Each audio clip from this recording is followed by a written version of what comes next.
Estamos entrando em um mundo cercado de mistérios, onde não há nada, pelo menos à primeira vista.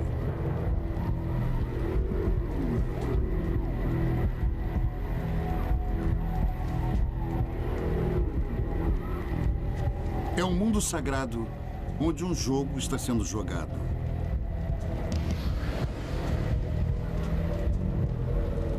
O ano é 750 depois de Cristo.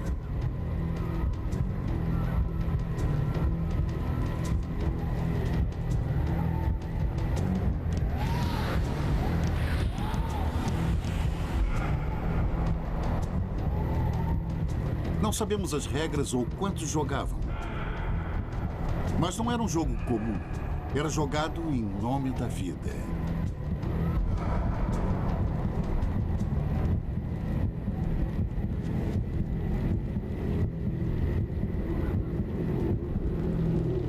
Há mais de 1000 anos, os homens que jogavam e a multidão que assistia teriam desaparecido, deixando a arena e suas magníficas cidades vazias.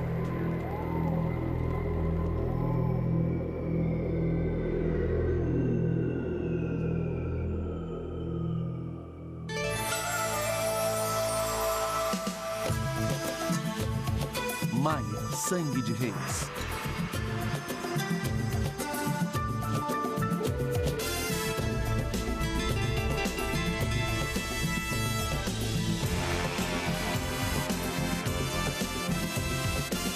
Civilizações perdidas.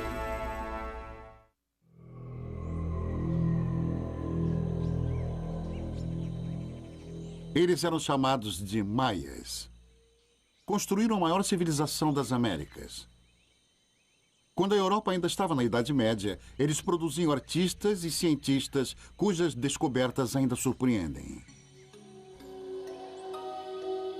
Enquanto Londres era apenas uma cidade com barracos de madeira e ruas imundas, os maias estavam construindo cidades monumentais de pedra no coração das florestas úmidas da América Central.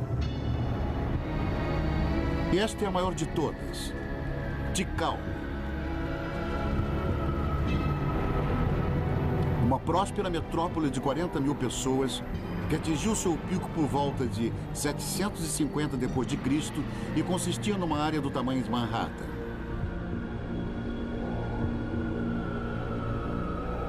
Em menos de um século, ficou vazia. É um mistério que intriga a todos nós. Pois vivemos em civilizações e percebemos a fragilidade disso quando vemos alguma coisa como as ruínas dos maias. Quando você vê o quanto uma civilização pôde se desenvolver e como ela se desintegrou tão dramaticamente, isso nos intriga.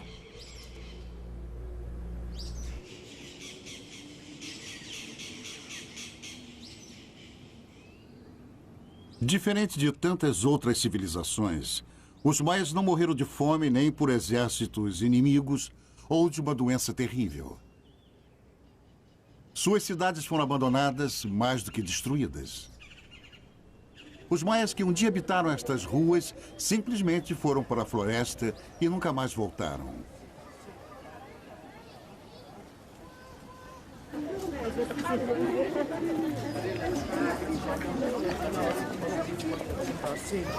Hoje, descendentes de maias ainda vivem na terra de seus ancestrais.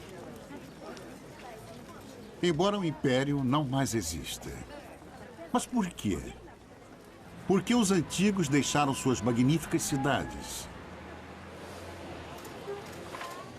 Essa é uma pergunta que tem perseguido arqueólogos e historiadores por eras. Somente explorando as crenças mais profundas de um povo que morreu há milhares de anos é que podemos entender quem eles eram e por que deixaram para trás tudo que construíram.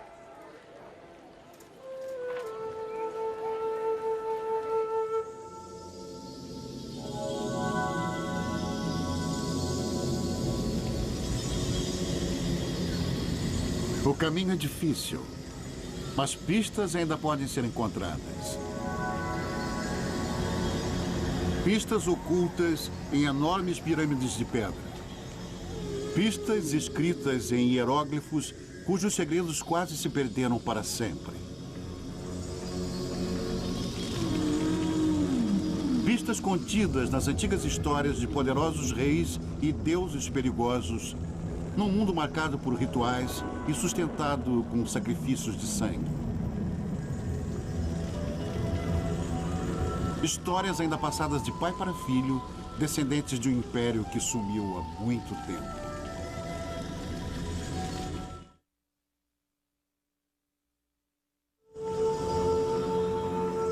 A origem dos maias está nas histórias esquecidas dos primeiros imigrantes.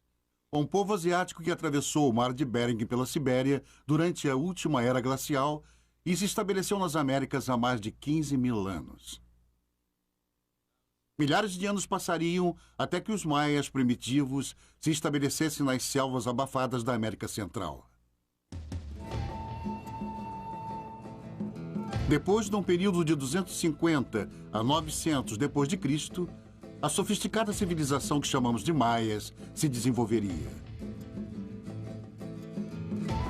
Centenas de cidades foram construídas. O vasto território que hoje compreende o sul do México, Belize, Guatemala e Honduras se tornou o Império dos Maias. Eles evoluíram por mais de 6 séculos e depois acabaram. Todo o Império. Os maias simplesmente desapareceram.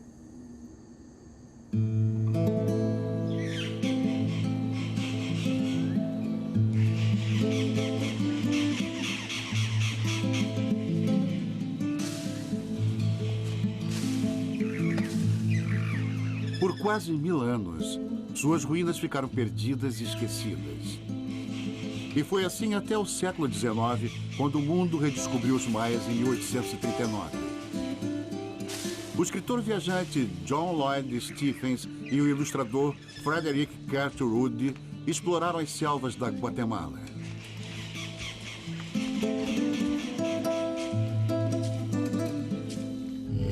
O trabalho deles captou o mistério e o fascínio do mundo maia, enquanto forneciam as primeiras provas verdadeiras da origem dessa civilização perdida. Exploradores anteriores a eles supunham que os maias fossem descendentes dos gregos, uma tribo perdida do Egito ou até mesmo fugitivos da mitológica Atlântida. Mas estes homens pensavam diferente. A menos que eu me engane, temos uma dedução bem melhor do que esta de relacionar os construtores destas cidades com os egípcios ou qualquer outro povo. É o espetáculo de um povo dominando o desenvolvimento e a cultura. John Lloyd Stephens, 1840. Stephens entendeu que essa exótica civilização não foi desenvolvida por outra ou trazida pelo Atlântico. Os maias, ele dizia, eram únicos. Suas teorias foram um ponto de partida e deram início a uma nova era de exploração. Aventureiros e curiosos vieram do mundo todo. Um explorador francês chegou no México com quase 2 toneladas de bagagem e só havia uma maneira de carregá-la.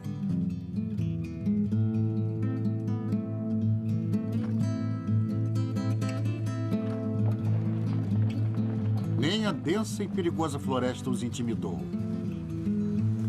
Muito mais que a promessa de tesouros perdidos, atraíam estes homens para as inexploradas regiões da América Central. Eles procuravam respostas para o enigma de uma civilização perdida.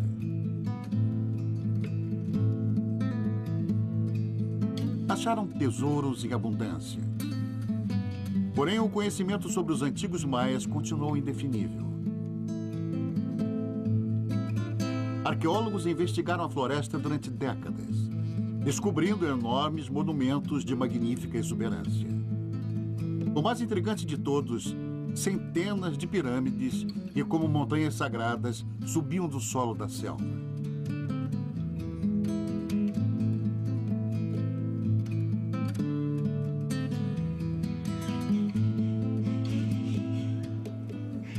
Mas o propósito dessas pirâmides ainda permanece um mistério.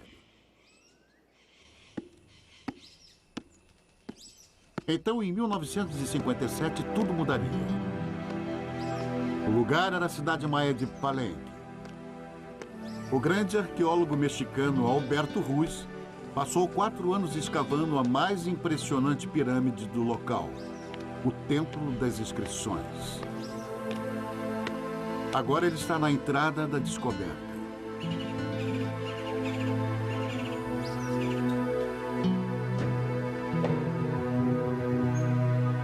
Eu entrei na misteriosa câmara com uma estranha sensação natural de estar entrando ali pela primeira vez em milhares de anos. Eu queria voltar no tempo e ouvir o som das últimas vozes humanas nessas abóbadas enormes. Através do impenetrável véu do tempo, eu procurava o elo impossível entre a vida deles e a nossa.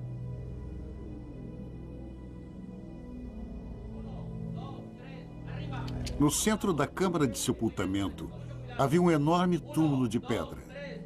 Seus homens tiveram muito trabalho para levantar seu imenso templo. 1, 2, 3, arriba! Alto, alto!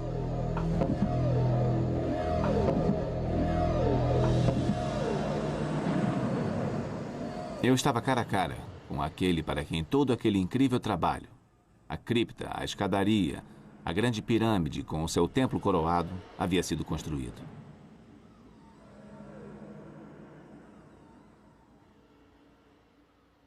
Esse raro filme mostra Ruiz momentos depois de sua dramática descoberta.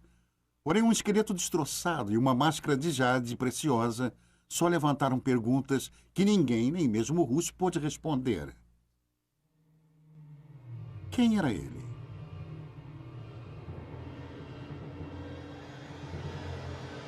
O que aconteceu em sua vida para que sua morte merecesse tamanha cerimônia?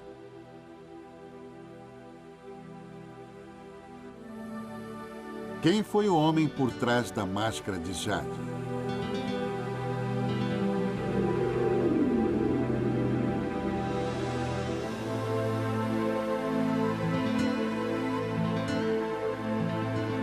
Os maias deixaram pistas, mas elas são misteriosas, enigmáticas e confusas. Somente decifrando essas provas é que poderemos entender o significado dos templos sagrados, a personalidade dos homens e mulheres que os construíram e a razão por terem desaparecido subitamente das cidades que abandonaram.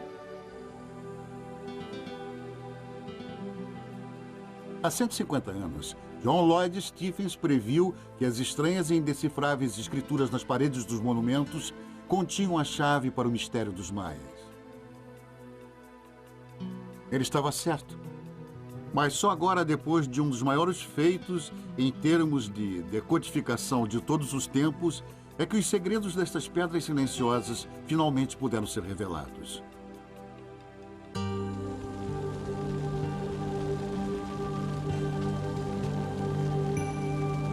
O mundo sagrado dos maias jamais poderia ter sido um mistério. Eles deixaram, além de tudo, uma abundância de registros. Um sistema de escrita independente. Incrivelmente, um dos 5 únicos produzidos na história do mundo.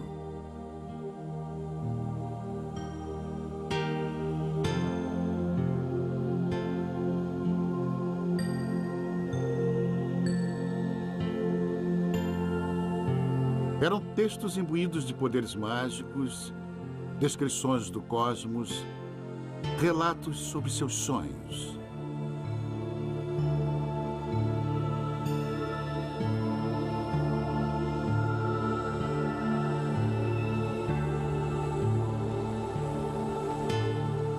Os lindos e frágeis documentos foram com certeza uma memorável descoberta. Uma linguagem escrita única e totalmente original, tão magnífica quanto os hieróglifos do Antigo Egito. Eles deram origem à primeira linguagem escrita do Novo Mundo.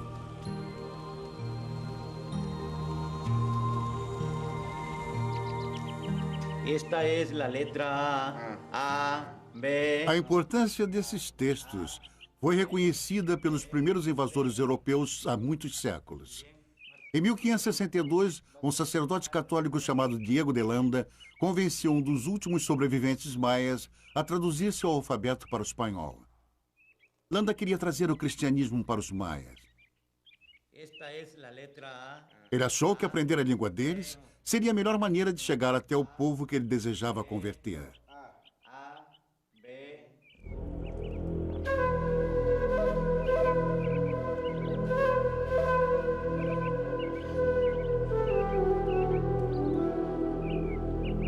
Landa dedicou sua vida a entender e salvar as almas dos maias. Mas ainda assim sua memória não foi respeitada. Na verdade, ela é insultada. Landa era louco, eu acho. Talvez até tenha sido morto quando descobriu que as pessoas que ele acreditava ter convertido ao cristianismo e as viu continuar praticando os seus rituais pagãos, ele enlouqueceu, ficou completamente louco. Ele começou a tentar destruir qualquer vestígio da antiga religião, qualquer um. Para que presencieis la destrucción de este libro diabólico.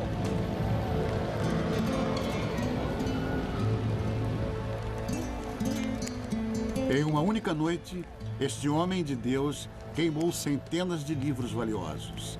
Livros que continham sua ciência, sua literatura, um registro de suas vidas. Enquanto os maias olhavam aquilo, era como se cada cópia de sua Bíblia e sua Constituição tivesse virado cinza.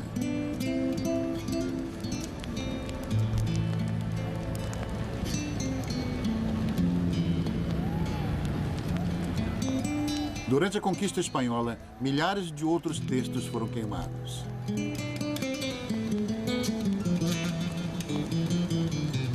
Da fértil produção dos escribas maias, apenas 4 livros escaparam das chamas e existem até hoje.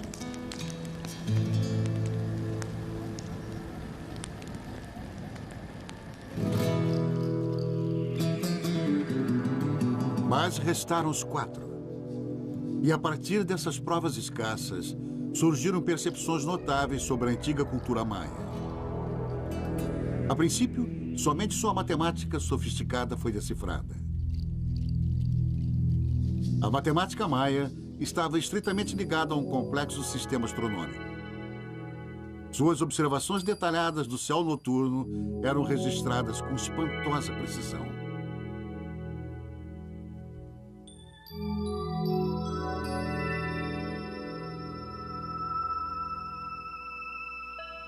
Nos anos 50, o grande arqueólogo maia Eric Thompson concluiria que eles eram um povo dedicado ao estudo do céu e o significado do tempo.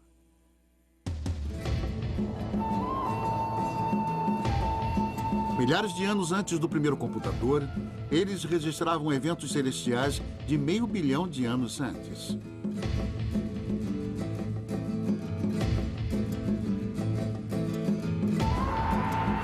Mas para que complexos cálculos astronômicos tão brilhantes?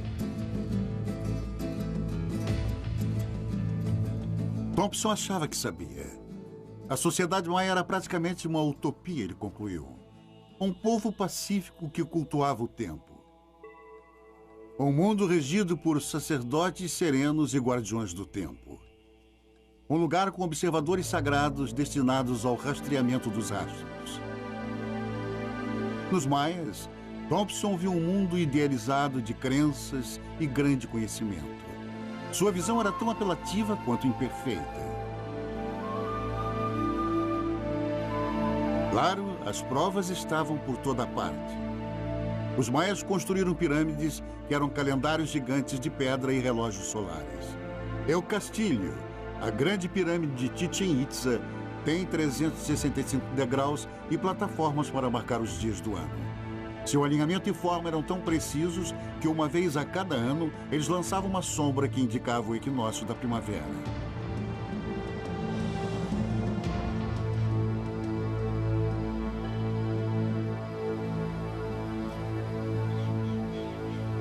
Assim como os mapas astrais de um astrólogo, eles mapeavam as posições das estrelas e planetas séculos à frente.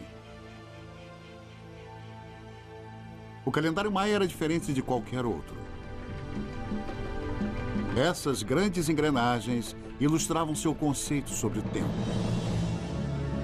Os hieróglifos na roda maior marcam os 365 dias do ano solar. As das duas engrenagens menores representam os 260 dias do calendário sagrado dos sacerdotes. Quando juntas, essa máquina do tempo maia indica o significado astrológico de cada dia.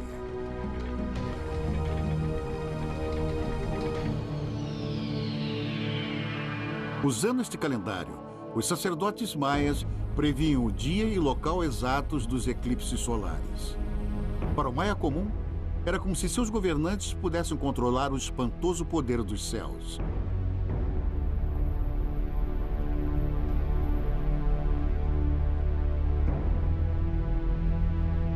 A precisão da astronomia maia ainda assusta. Os ciclos lunares eram tão precisos que hoje, 1.500 anos depois, seus cálculos diferem apenas 33 segundos.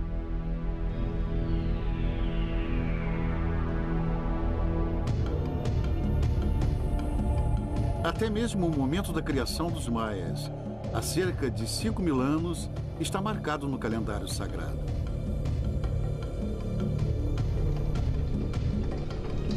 Assustadoramente, também marca o fim deste mundo.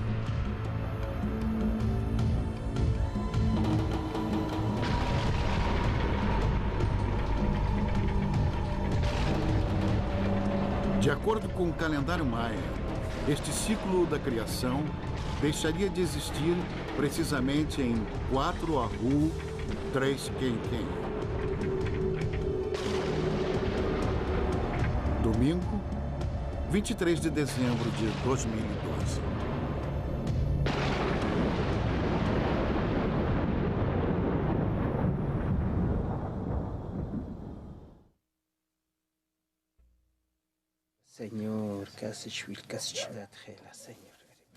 Nas montanhas da Guatemala, os poucos xamãs maias e seus últimos sacerdotes de calendário ainda calculam a passagem do tempo baseado nas fórmulas antigas.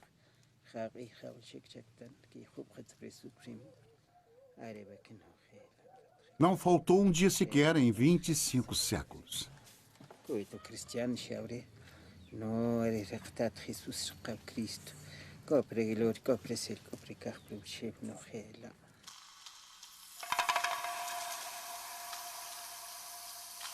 Os textos maias revelam um mundo oculto de sua matemática e astronomia. Mas há outras por vir, revelações ainda mais estarrecedoras.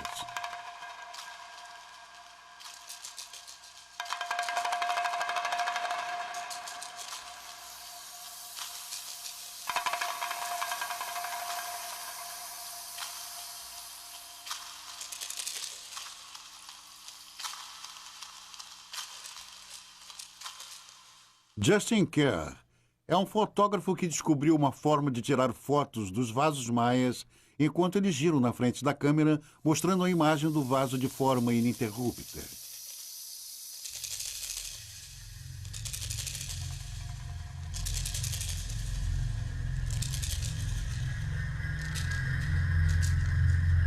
Quando eu coloco o vaso no prato giratório e observo ele girando na frente da câmera, eu espero que ele fale comigo. Algumas vezes não acontecem, outras a mensagem é tão obscura que é realmente difícil de entender.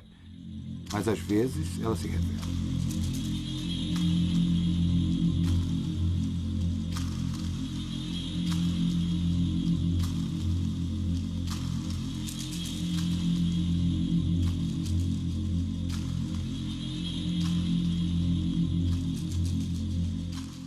E essas revelações criaram novas concepções sobre os antigos maias. As fotos de Kerr nos mostram um povo atormentado por temíveis e sangrentos deuses. Outro mundo, o inferno que os maias chamavam de Xibalba. Alguns deles eram muito assustadores. O deus da decapitação, por exemplo, é um esqueleto. Com frequência, está segurando uma cabeça decapitada, segura pelos cabelos ou em suas mãos. Normalmente, ele é retratado como tendo enormes volutas de mau cheiro saindo dele.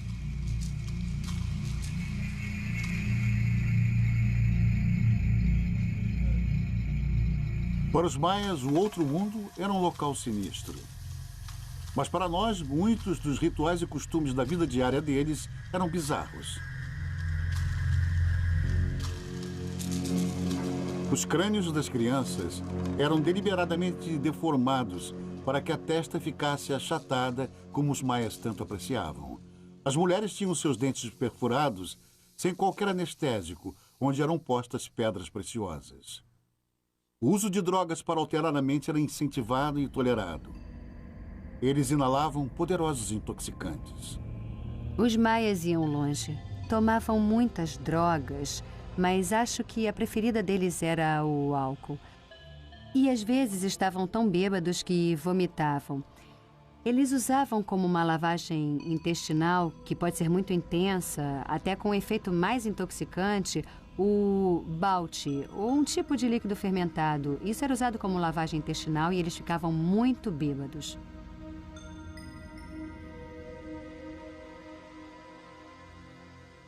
Eric Thompson estava ciente destas grotescas e bizarras práticas. Mas ele não permitia que elas alterassem sua visão idealizada dos maias.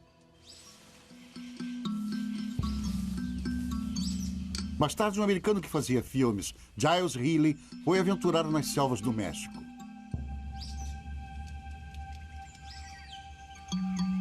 Em 1946, Healy foi levado a uma ruína secreta por um índio lacandon chamado Chambur. Lá ele fez uma descoberta que revelaria uma verdade primitiva e alteraria para sempre a visão utópica do mundo dos maias antigos.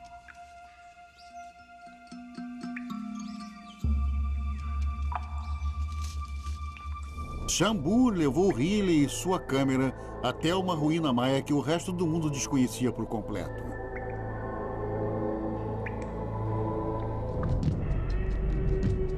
Era uma pintura dos maias que até aquele momento parecia inimaginável. Eu acho que de fato não existe uma pintura de guerra e morte mais convincente no mundo do que a desta batalha. Está cheia de sons de trompetes e gritos, e com homens pintados e sendo lançados. Alguns deles até já estão mortos. As cabeças decapitadas. Aqui tem pedaços de carne, e o ponto-chave é bem ali no canto da pintura, onde esse homem retira as unhas de seu escravo e a face dele está desfalecendo. Sua boca parece que murmura alguma coisa, talvez seja seu sangue saindo por onde arrancaram um ou dois dentes. E o resto desses escravos que parecem agachados e estão olhando para os seus dedos. Há muito sangue jorrando deles.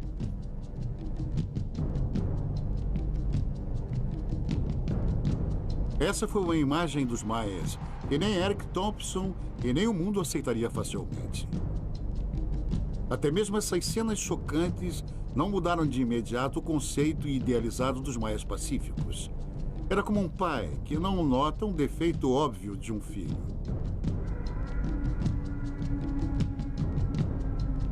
Quando Giles Healy entrou nesse lugar, eu não tenho certeza se ele sabia o que pensar disso. Mas quando Thompson entrou aqui, ele não viu uma guerra. Ele viu um pequeno ataque. Na verdade, até se admirou com o que estava acontecendo. Os maias não estariam arrancando as unhas. Ele imaginou que talvez houvesse algum pote de tinta vermelha por aqui em que as pessoas estavam mergulhando as mãos. Ele não ficou muito impressionado com isso. Levaria anos até que Thompson admitisse seu erro. Mas em um continente distante, outra descoberta trouxe novas pistas. Por puro acidente, num cenário pouco provável, um novo capítulo da história dos maias iniciaria.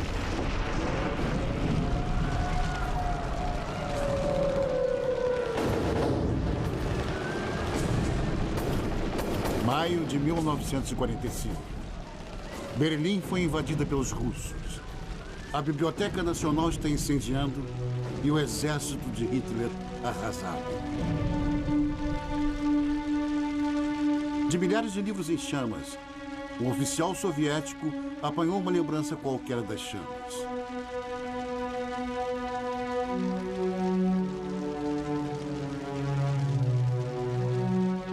Seu nome é Uri Konorosov. O livro, Reproduções dos Códigos dos Maias Sobreviventes.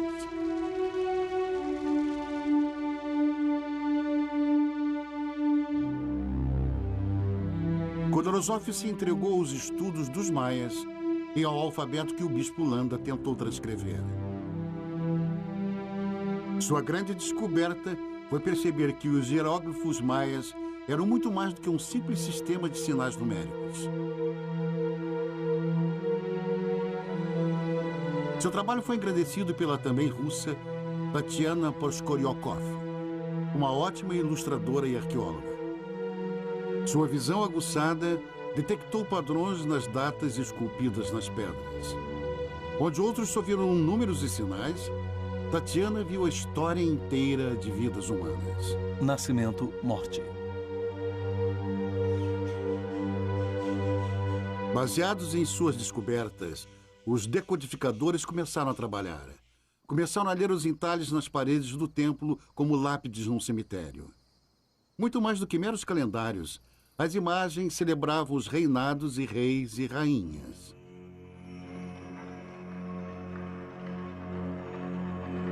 Os hieróglifos decifrados revelaram os nomes da realeza maia. Coelho 18, Jaguar de Fumaça, Céu Chuvoso e Senhorita Cápsula de Estrela. As vidas desses soberanos, dos seus ancestrais e de suas conquistas. Todas as histórias contidas nos hieróglifos poderiam finalmente ser contadas. 15 anos depois da descoberta do esqueleto com a máscara de jade, Alberto Ruiz iria saber, enfim, sua identidade.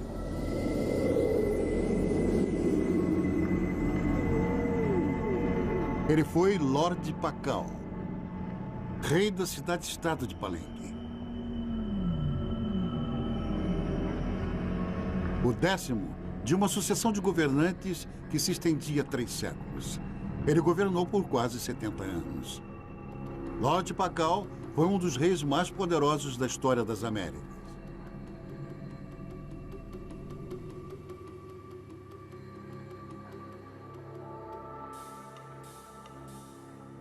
Eles eram monarcas que comandavam grandes cidades, vastas populações e territórios enormes. Dominavam seus cidadãos com arrogância, com desdém. Mas qual era a fonte da autoridade deles? Por que seus súditos se submetiam a um governo tão tirânico?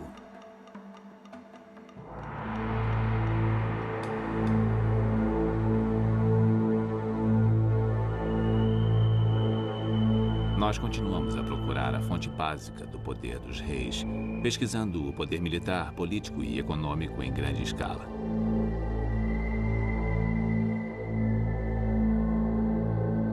Mas o poder não era baseado no controle dos recursos, manipulação da economia ou na organização de grandes exércitos. Era baseado nas crenças. Esse era o poder dos reis maias. E era muito forte e realizava grandes coisas.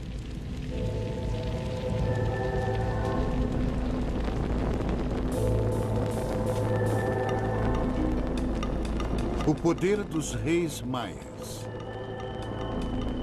Para entendê-lo, precisamos seguir uma trilha de sangue. Uma faca feita da espinha de uma arraia. Uma corda de espinhos.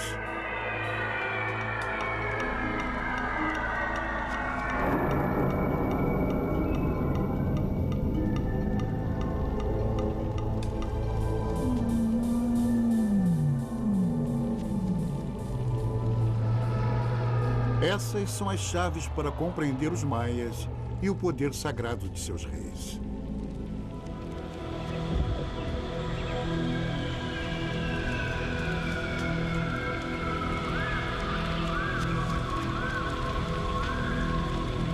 Cada passagem de cada templo maia é um portal para o outro mundo.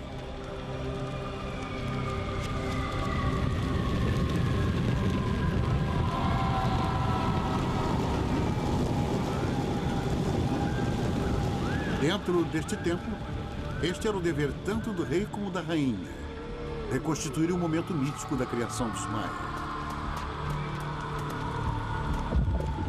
Segundo a lenda, foi o sangue dos deuses que deu a vida ao homem. E esse era o ato principal do sacrifício. Na terra, o rei era como um deus.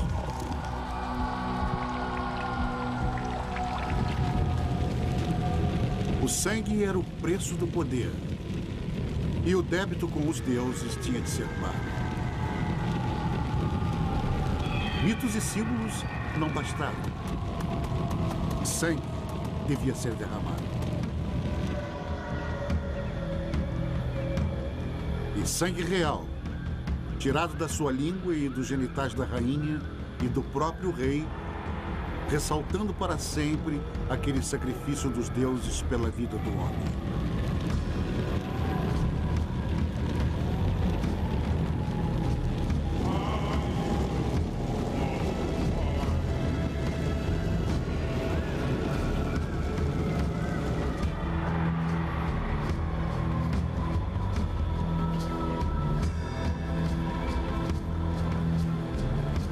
Enquanto seus súditos assistem o sangramento dos reis sobe até os deuses.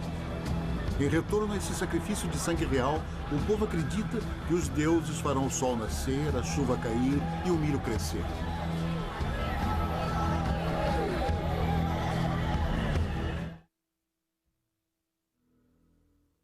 Para a historiadora de arte Linda Chile, esses rituais macabros de derramamento de sangue são a chave para entender os maias.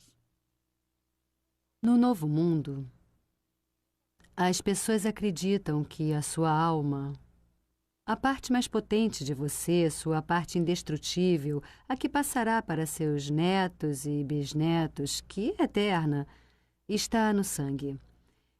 Então, se você deseja oferecer o que há de mais poderoso e precioso, você dá o seu sangue.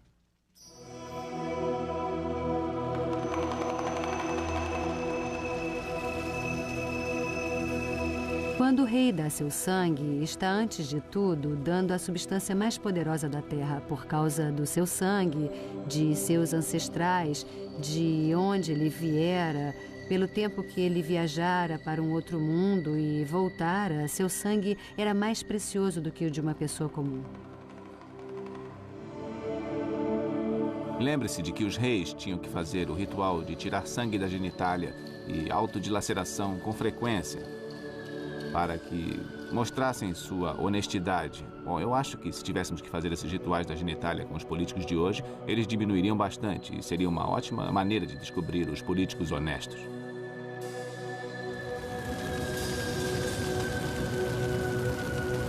Na verdade, todos os maias faziam ofertas de seu sangue. A diferença entre eles e nós é que temos facilidades. Podemos pagar um dízimo, podemos tirar dinheiro do seu bolso. Pode dar algo que não vá doer, algo que, na verdade, não lhe custa nada.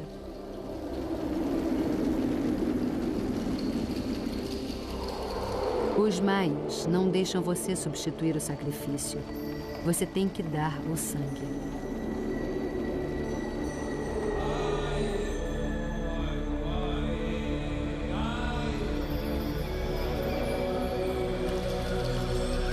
E havia outras oferendas até mais sangrentas.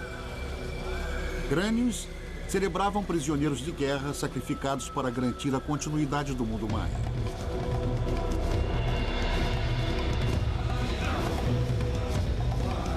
Até os jogos de bola tinham objetivos mortais.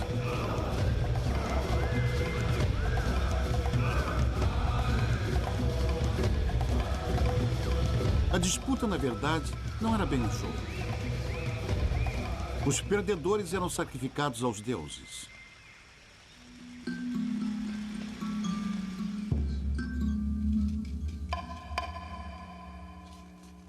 Os maias se divertiam com esses horrores, chegando a registrar a brutalidade para a posteridade. Esta vítima sacrificada ainda emite um eterno grito de dor incalculável. Ele foi escalpelado, eviscerado, suas mãos e pés mutilados. A madeira presa em suas costas está pronta para virar tocha.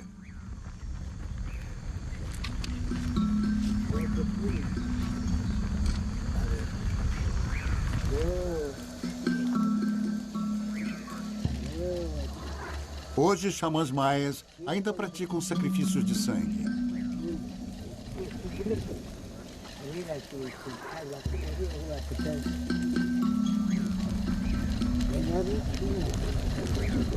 Mas agora é o sangue de galinhas que é derramado. A antiga crença está intacta, porém apenas como pálidos reflexos dos rituais e cerimônias dos antigos maias. Sangue sacramentado ainda incita a imaginação maia, mas seus conceitos de crença mudaram.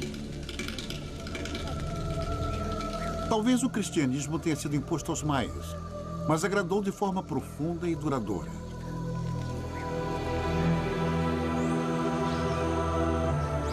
O conceito cristão do rei divino que derramou seu sangue pela humanidade fazia total sentido para eles.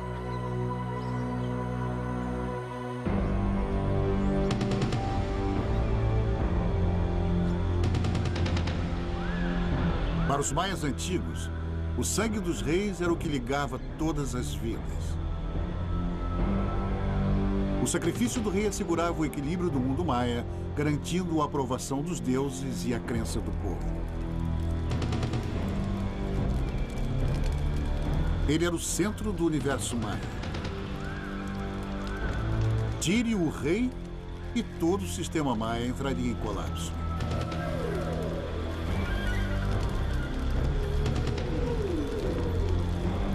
Para Arthur Demarest, a crise dos antigos maias começou quando eles perderam a fé em seus reis.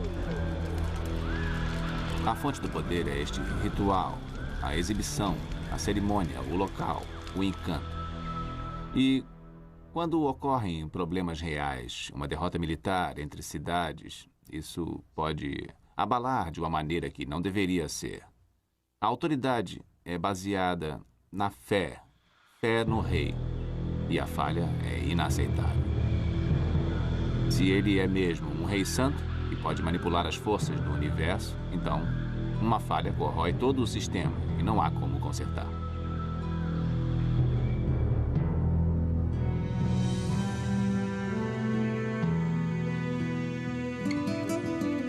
Os problemas que os reis maias enfrentaram quando sua autoridade se esgotou foram muitos, mas a solução era única. Mais ritual, mais sangue, mais sacrifício, porém não funcionou. Você podia sangrar sua genitália e construir templos o mais alto que quisesse. Não ia tornar o solo mais abundante nem conter a erosão. Não impediria que os inimigos invadissem seus territórios, pois eles tinham melhores armas e táticas.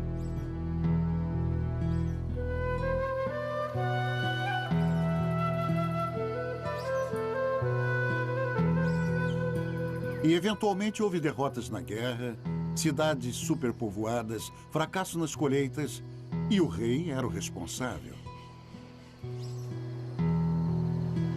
Se o sangue real mantinha um mundo unido, quando o mundo se desintegrou, foi o sangue do rei que não foi suficiente.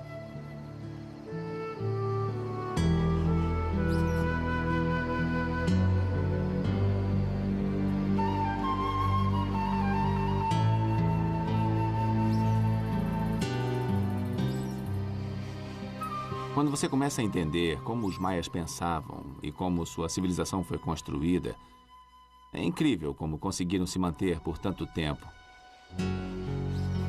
O mistério não deveria ser o mistério do colapso dos maias, e sim o mistério de como eles, por 2000 anos, mantiveram sua incrível civilização.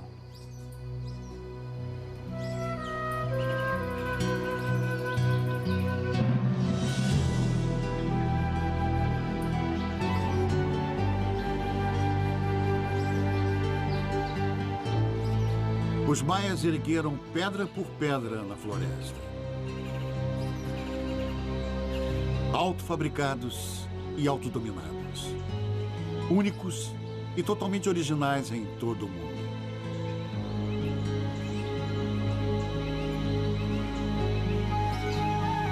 Mas, finalmente, as grandes dinastias e as realizações de reis e rainhas maias, seus poderes formidáveis, foram construídos a partir da fé do povo.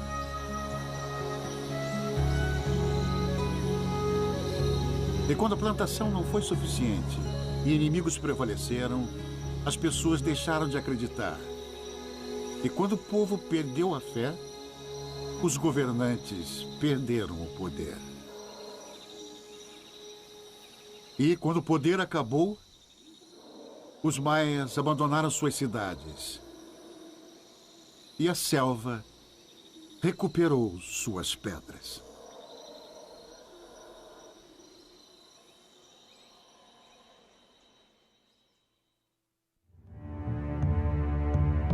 Versão brasileira Audio News.